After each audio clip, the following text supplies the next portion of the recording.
يا أيها الذين آمنوا ادخلوا في السلم كافة ولا تتبعوا خطوات الشيطان إنه لكم عدو مبين۔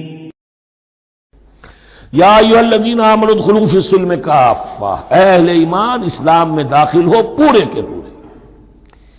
یہ گویا کہ وہ بات اب کہی جا رہی ہے کہ جس کا ریورس یا کانورس ہم بنی اسرائیل کے ساتھ جو خطاب تھا اس میں پڑھ چکے ہیں۔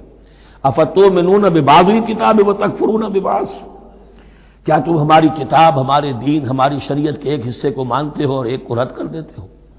فما جزاء من يفعل ذلك منكم الا خزي في الحياة الدنيا ويوم القيامة يردون الى اشد العذاب۔ تو جو کوئی بھی تم میں سے یہ روش اختیار کرے گا اس کی کوئی سزا اس کے سوا نہیں ہے کہ دنیا میں ذلت اور خواری